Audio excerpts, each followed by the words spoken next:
नमः। इस बीज मंत्र से पूजा पाने वाली माता कमला के श्री चरणों में अपना संपूर्ण ध्यान केंद्रित करते हुए मैं मधुमिता आप सबका हार्दिक स्वागत करती हूँ।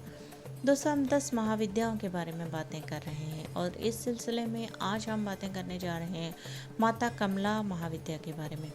कमला, जैसे कि इनका नाम ही काफ़ी है इनके स्वभाव के बारे में, इनके स्वरूप के बारे में जानने के लिए। माता कमला कमल के पुष्प से जानी जाती हैं। कमल का पुष्प जो कि बहुत ही सुंदर होता है, बहुत ही सौम्य होता है, जो कि कीचड़ में खिल सकता है।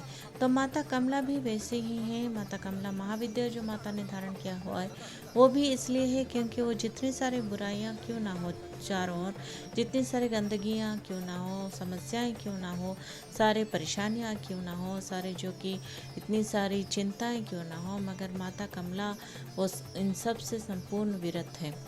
वो सबसे दूर हैं, सबसे अलग हैं, उन्हें कुछ छू भी नहीं सकता। तो ज़रा सोचिए, माता कमला का जो भी पूजा करेगा उसको क्या क्या सिद्धियां प्राप्त होंगी।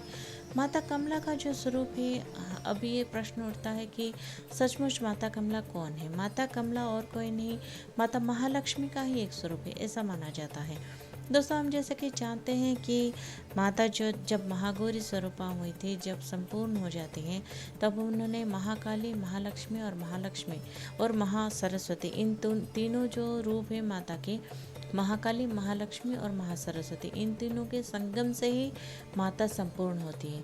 तो इस हिसाब से जब 10 महाविद्याओं के बारे में भी हम बातें कर रहे हैं, जो कि हम जानते हैं कि सती माता जब भगवान शिव शंकर के साथ उनकी जब मतभेद हुई थी, और भगवान शिव शंकर, ऐसा माना जाता है कि प्रजापति दक्ष के यज्ञ में जाने से उनका रास्ता रोका था, मगर माता सती क्षुब्ध हो गई थी, क्रोध में आ गई थी, तो उनका वो स्वरूप देख के शिव शंकर इधर उधर भागने लगे थे। तो माता सती ने अपने ही शरीर से, अपने ही तेज से उन्होंने 10 महाविद्याओं का प्रकट किया था, जो कि महादेव का रास्ता रोके खड़े थे। तो जब ये 10 महाविद्याएं फिर से माता सती के अंदर आ गई थी, लेकिन माता सती जब यज्ञ में गए थे प्रजापति दक्ष के यज्ञ में, और उन्होंने स्वयं को अग्नि के हवाले कर दिया था, भस्म कर दिया था, क्योंकि वो पति निंदा सहन नहीं कर पाई वहाँ। तो उसके बाद 10 महाविद्याओं के साथ उनका जो संबंध था वह संपूर्ण से टूट सा गया था। दोस्तों, ये माना जाता है कि जब माता सती ने माता पार्वती के रूप में दूसरा जन्म लिया, तो वो सब कुछ विसर चुकी थी, उन्हें कुछ भी स्मरण नहीं था।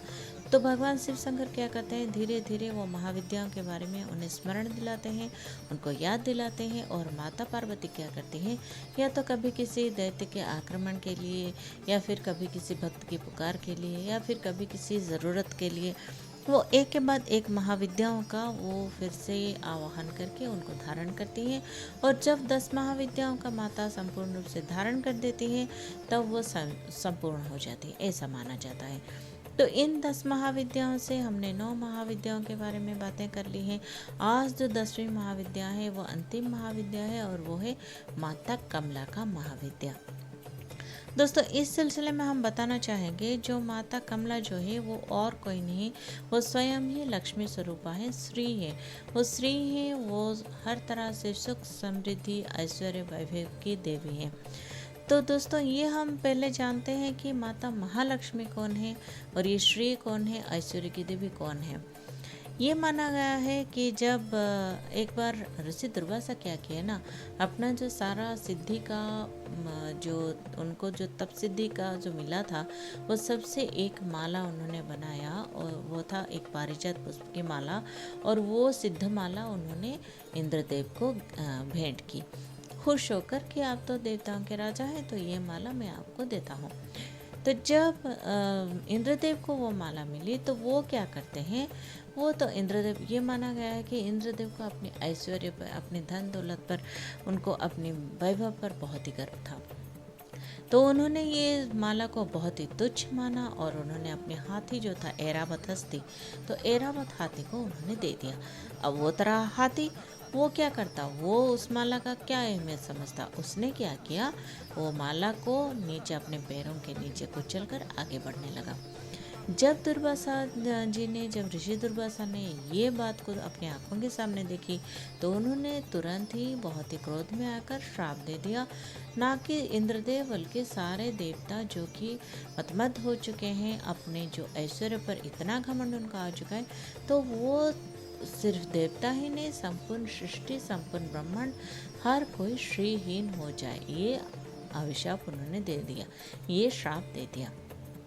तो जब देवताओं उनको उनका जो गलती था उसका जब उनको एहसास हुआ, तो वो जाके तुरंत ही ऋषि से बहुत ही मिन्नत करने लगे, कि विनतियाँ करने लगे कि हमें माफ़ कर दीजिए अब, और इस घोर संकट से हमें बचाइए। तब ऋषि दुर्वासा कहते हैं कि जब सागर मंथन होगा तभी श्री फिर से आ जाएंगी। तो तब क्या होता है, कथा के अनुसार कहानी बढ़ती जाती है, बहुत कुछ होता है उस दौरान, और उसके बाद सागर मंथन होता है। सागर मंथन से सबसे पहले हलाहल विष निकलता है। हलाहल विष का पान और कोई नहीं, हमारे शिव शंकर जी करते हैं, जबकि हमने ये पहले सुन चुका है कि उनके कंठ में उस जहरीली प्रभाव को, उस विष के प्रभाव को रोकने के लिए माँ तारा रूपिणी आके, तारा माता के महाविद्या के स्वरूप में माता के स्वयं उस विष को वहीं पे रोक देती हैं, और भगवान नीलकंठ कहलाते हैं। उसके बाद विष के बाद बहुत कुछ निकलता है सागर से, जैसे कि ऐरावत निकलता है, चेसरवा जो कि एक घोड़ा है वो निकलता है, बहुत सारी और भी दुर्लभ और दुर्मूल्य वस्तु निकलते हैं, और वहीं से माता महालक्ष्मी भी प्रकट हो जाते हैं, जो कि सागर कन्या भी कहलाती हैं। और जब श्री प्रकट होते हैं तब हम दोस्तों जानते हैं कि उन्होंने श्री हरि विष्णु का वर्ण किया और महालक्ष्मी का विवाह श्री हरि विष्णु से हो गया। तो अब प्रश्न ये उठता है कि जब विष्णु पत्नी स्वयं महालक्ष्मी है, तो माता पार्वती ने कमला स्वरूप क्यों धारण किया और कमला महाविद्या के रूप में स्वयं को प्रकट क्यों किया। दोस्तों, ये मानने वाली बात ये है कि स्वयं माता जो हैं, जो आदि शक्ति हैं, जो पराशक्ति हैं, वही हर एक स्त्री में है, हर एक नारी में है, ये हम मानते हैं। तो माता ने जब महाकाली का स्वरूप लिया तो उन्होंने ये दर्शाया कि दुनिया की सारी काली माँ को एक साथ करके वो स्वयं प्रकृति रूपिणी, वो स्वयं महाकाली हैं। जब उन्होंने माता सरस्वती की विद्या के दाता बनकर वो नील सरस्वती भी बनी है, जो कि माता तारा है, वो तंत्र सरस्वती भी बनी है, जो कि माता मातंगी है। उन्होंने सरस्वती स्वरूपा में भी दर्शन दी है, विद्या बुद्धि का भी भंडार है, उन्होंने ये सिद्ध किया हुआ है। तो अभी वो ये सिद्ध भी करती हैं कि वो स्वयं ऐश्वर्य की भी देवी हैं, समस्त प्रकार से रिद्धि सिद्धि सारा कुछ उनके पास है, जो कि उन्होंने कमला रूप में दर्शन दिया है। ये महाविद्या जो है, हम अगर गौर से देखें तो माता कमला और महालक्ष्मी के बीच में क्या अंतर हो सकता है, क्या थोड़ा सा पार्थक्य हो सकता है, जो इन दोनों के स्वरूपों में थोड़ी सी हमें नजर आए। तो माता महालक्ष्मी जो है ना, वो अक्सर हमें नजर आएंगी श्री हरि विष्णु के पास, या तो भगवान के वो अर्धांगिनी के रूप में क्षीरसागर में बैठी हुई नजर आएंगी, या फिर उनके साथ ही जुगल मुद्रा में वो या तो खड़े होकर या फिर बैठे हुए दर्शन देती हुई नजर आएंगी, या फिर उनके इर्द गिर्द हमें हाथी नजर आते हैं, जो कि उनके ऊपर धन की या फिर जो है क्षीर की वर्षा करते हैं, दूध की वर्षा करते हैं, या फिर जल की भी वर्षा करते हैं। ये हमें हाथियों के साथ भी माता नज़र आती हैं। मगर माता जो कमला महाविद्या में माता हमें नज़र आती हैं, हमारी जो पार्वती माता हैं, जो सती माता का महाविद्या था, जो महाविद्या हम जिनका पूजन करते हैं, वो उनको अगर गौर से देखें तो वो स्वयं विराजित हैं, वो अकेली ही कमल के आसन पर विराजित हैं, और वरदा मुद्रा में वो हमें नज़र आएंगी। माता का जो ये स्वरूप है ना, ये दुनिया का सबसे बड़ा शांत, सबसे बड़ा सौम्य, सबसे सुंदर और सबसे मन लुभाने वाला जो स्वरूप है माता कमला का। इसमें माता के शरीर से पूरे स्वर्ण की तरह जो कुंदन होता है, पूरा जिसका सुनहरा जो किरण जैसा निकलता है, माता का जो शरीर का वर्ण है वो पूरा उस तरह से नज़र आता है। माता इसमें बहुत ही सुंदर नज़र आती हैं, बहुत ही इतनी खूबसूरत माता नजर आती है कि उनके सामने दुनिया की हर खूबसूरती फीका लगता है।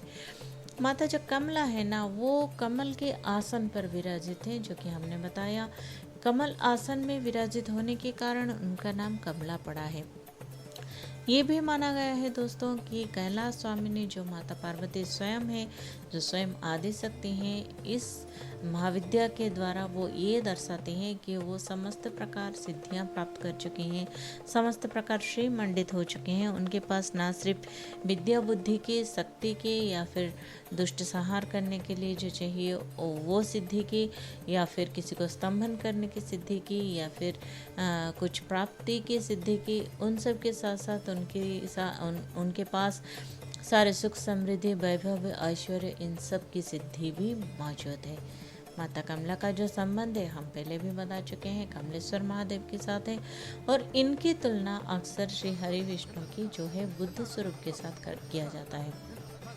जब हम बुद्ध देव को देखते हैं तो ये माना जाता है कि उनके जन्म से पहले उनके माता जी को सपना आया था कि एक सफ़ेद हाथी आके उनके गर्भ में प्रवेश कर जाता है, और उसके बाद बुद्ध देव का जन्म होता है। ये सुनने में आया है कहानी। और एक कहानी के अनुसार जो भगवान बुद्ध देव हैं उन्हें हम अक्सर एक ध्यान मुद्रा में देखते हैं, कमलासन पर विराजित देखते हैं, या फिर देखते हैं कि वो स्वयं कितने ही जब वो बोधित्व प्राप्त कर लेते हैं तो उनके शरीर से भी आभा निकलता है, सौम्य शांत हो जाते हैं और वो बहुत ही सुंदर नजर आते हैं। तो इस हिसाब से माता कमला का भी जो संबंध है, हाथी जो है ना, हाथी उसे माना जाता है कि वो बाकी पशुओं से बहुत ही अलग है, क्योंकि एक बात तो है कि हाथी बहुत ही समृद्धि का प्रतीक माना जाता है। वो बहुत ही जो भाग्यशाली पशु माना जाता है।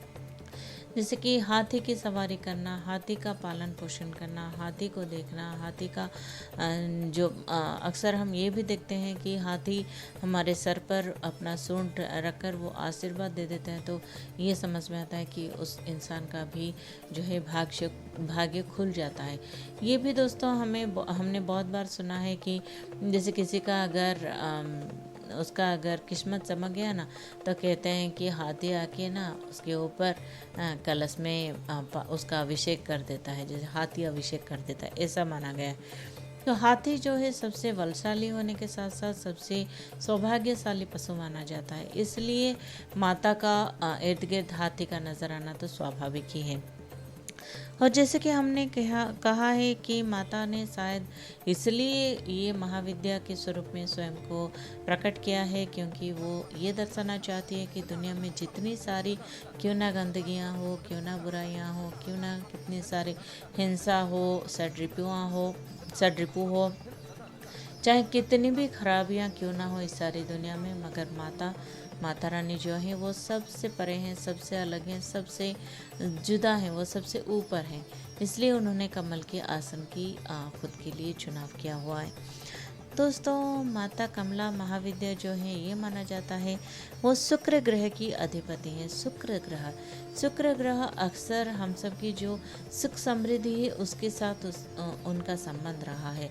जिनका शुक्र ज़्यादा अच्छा होता है माना जाता है वो हर तरह से, हर जैसे कि कला के क्षेत्र में हो, या फिर किसी कुछ हासिल करने के क्षेत्र में हो, या फिर सबके ऊपर प्रभावशाली क्षेत्र में हो, वो सब में वो उनका जो है प्रादुर्भाव रहता है, वो सब में एक नंबर के अव्वल आ जाता है। तो इसलिए माता शुक्र ग्रह की अधिपति मानी जाती है, उनके अधीन स्वयं शुक्र ग्रह रह जाते हैं। माता कमला जो है वो इस स्वरूप में बहुत सुंदर होती हैं, बहुत ही सौम्य होती हैं, बहुत ही दयालु भी होती हैं।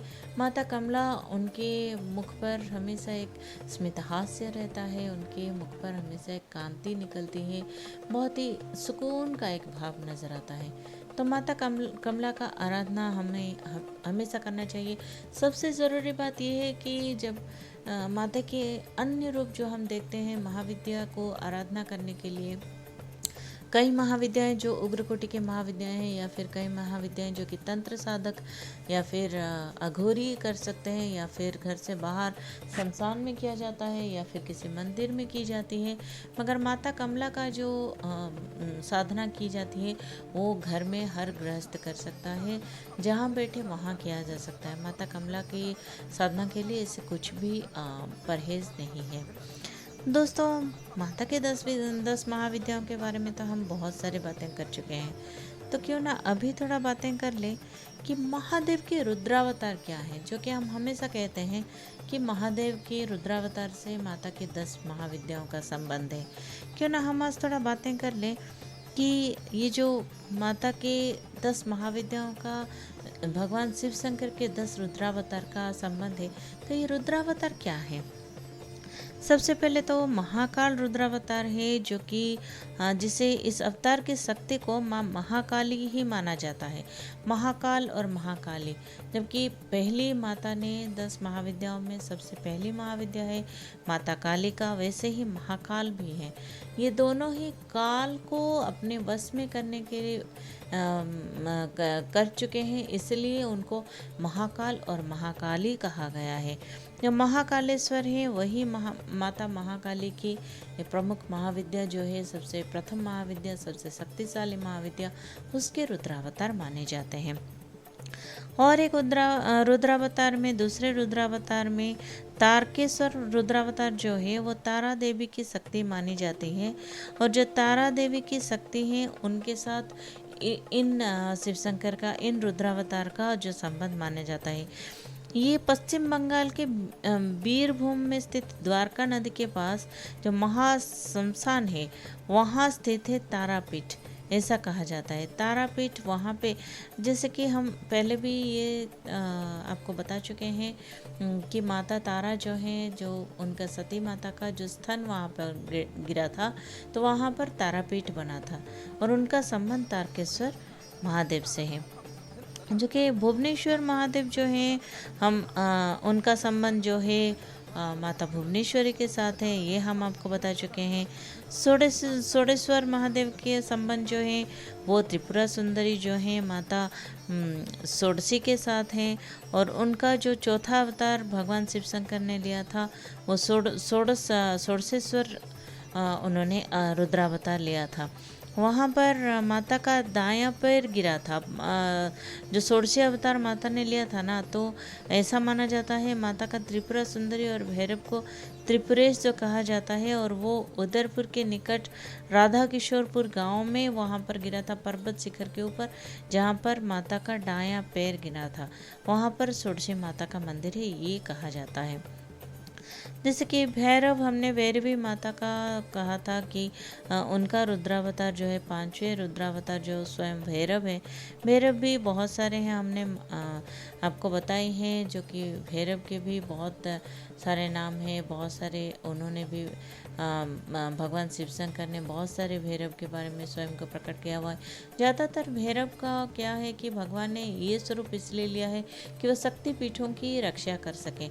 जब तारकासुर हर एक शक्तिपीठ को वो तोड़ देना चाहता था, माता के जो अंश गिर रहे थे और शक्तिपीठ वहाँ पर बन रहे थे, तो तारकासुर जो दैत्य, उसको जो वरदान मिला था कि वो शिव पार्वती के संगम से होने वाले उनके पुत्र के हाथों में ही उसकी मृत्यु होगी।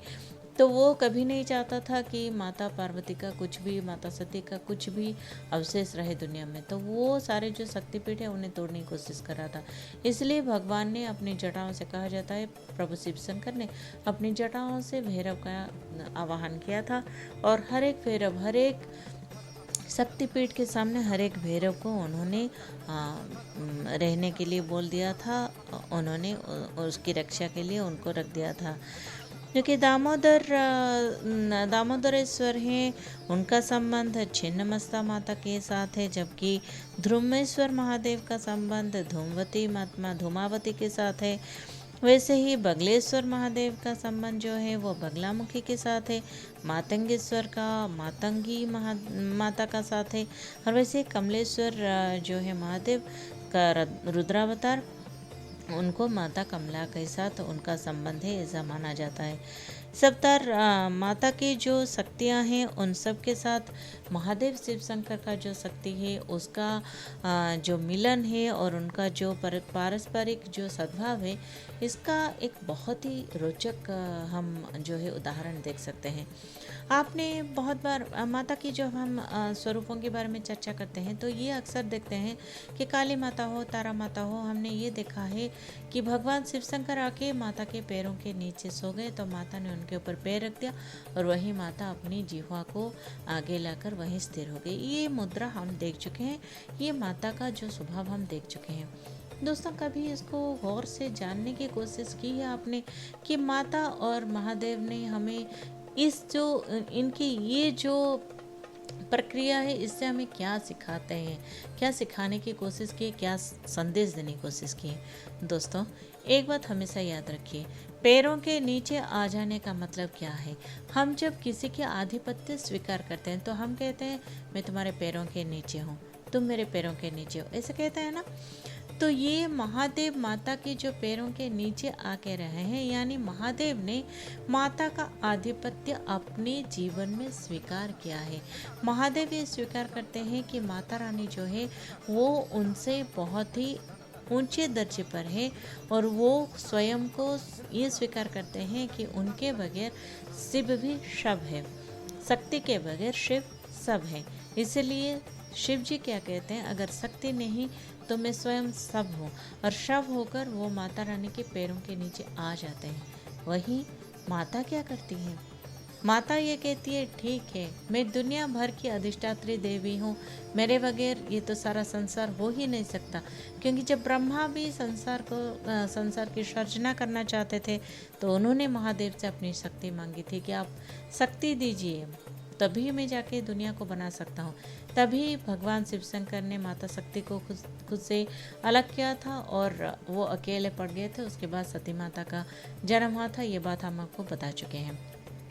तो माता क्या करती हैं, कहती हैं कि मैं हो सकती हूँ कि दुनिया में सबसे ऊंचे दर्जा मुझे मिला है, मैं ही पराशक्ति हूँ, मैं आदि शक्ति हूँ, मैं आपकी भी शक्ति हूँ, मगर मेरी सीमा वहीं तक है जहाँ आप है। वो वहाँ उस मुद्रा में वो स्थित हो जाते हैं जहाँ शिव शव बनकर उनके पैरों के नीचे आ जाते हैं। माता इसमें क्या कहती हैं कि मैं जितने भी क्यों ना शक्तिशाली हूँ, आपको जो कि लांघ कर मैं आगे नहीं जाऊंगी, आप ही मेरी प्रथम और अंतिम सीमा हो। जरा सोचिए, कितना अच्छा दाम्पत्य का उदाहरण दिया है माता भगवती ने और भगवान शिव शंकर ने। कितना मतलब मधुर संपर्क है ये, जहाँ पति तो है वो स्वयं कहता है कि पत्नी का आधिपत्य स्वीकार करते हैं, और पत्नी क्या कहती है, मैं कितनी भी आगे क्यों ना निकल जाऊं, कितनी भी शक्तिशाली क्यों ना बन जाऊं, मगर मेरी अंतिम जो है मेरा पड़ाव सिर्फ आप ही हैं, आपके आगे मैं जाऊंगी ही नहीं। और देखिए, परस्पर को जो एक दूसरे को अपनाने का, एक दूसरे को सम्मान देने का, एक दूसरे का साथ देने का, इससे बड़ा जो है उदाहरण शायद ही कुछ और हो सकता है।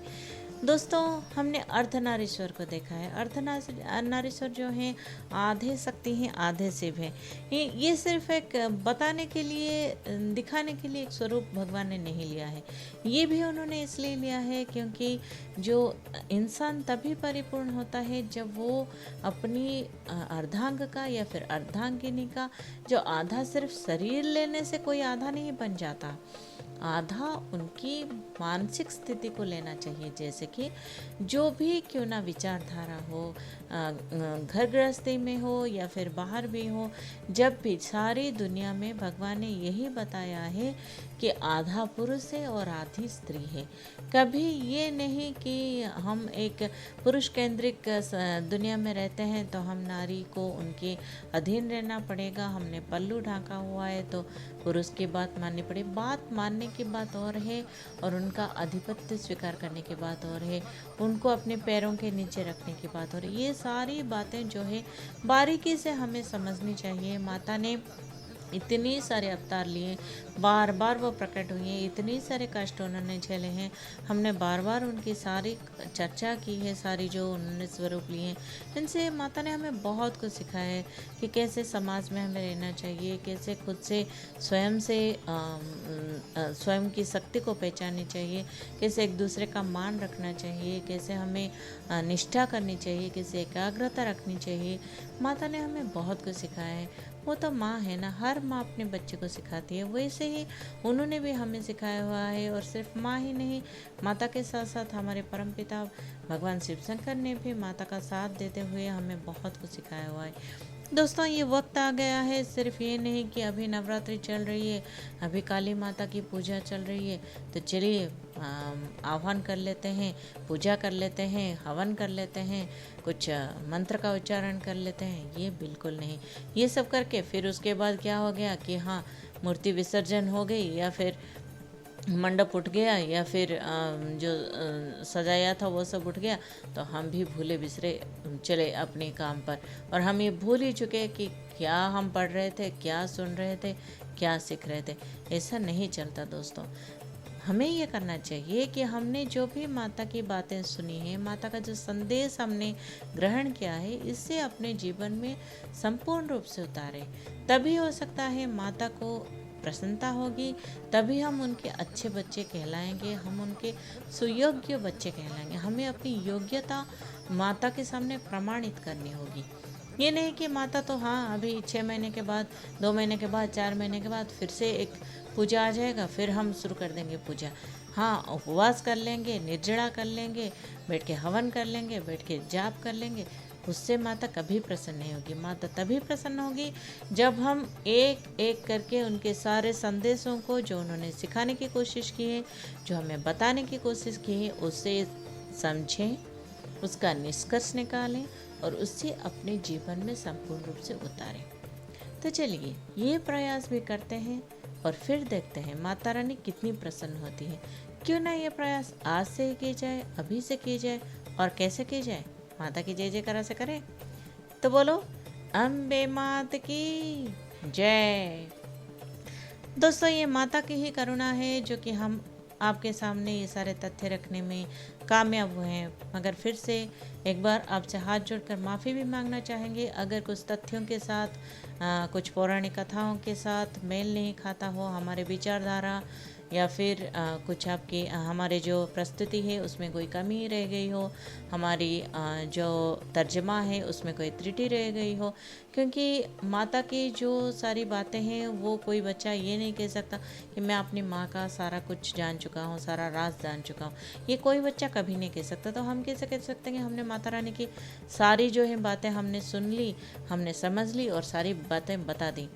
ऐसा हो नहीं सकता। माता हमें जो भी, हम थोड़े थोड़े अपनी बुद्धि से, अपने विचारधारा से, अपनी समझ से हमने जितना समझा है उतना आपको बताने की कोशिश की है। हाँ, हो सकता है हम इंसान हैं, बोलते हुए, कहते हुए, समझते हुए त्रुटि हो जाती है। तो इसके लिए हम हाथ जोड़ के आपसे माफ़ी मांगना चाहते हैं। मगर फिर भी आप सबको इतना ज़रूर कहेंगे कि आप अगर इन हमारी प्रस्तुतियों से आपको अगर कोई भी फ़ायदा मिला हो, अगर आपको कुछ भी अच्छा लगा हो, आप माता के बारे में कुछ रोचक बातें जानने को जान के आप खुश हुए हो और आपको उसमें से संतुष्टि मिली हो, तो हाँ, हमें ज़रूर अपना मत दीजिएगा। अपना मतामत देकर अपना जो रवैया है वो हमें बताइएगा, कमेंट्स दीजिएगा। तभी हमें बहुत अच्छा लगेगा कि हमारा ये जो प्रयास था ये कुछ हद तक सफल हुआ, ये हम मान सकते हैं। और हाँ, हमारे साथ बने ज़रूर रहिएगा। माता ने चाहा तो फिर से भेंट होगी, मगर अभी तो हम विदा लेंगे। और हाँ, माता रानी आप सबके जीवन को खुशियाँ से भर दें। आपकी सारी ज़िंदगी के सारे जो परेशानियाँ हैं, चिंताएं हैं, सारे जो समस्याएं हैं, सब माता रानी दूर कर दे। बस इतनी ही प्रार्थना करेंगे। तो अभी हमें आज्ञा दीजिए, चलते हैं। जय माता दी।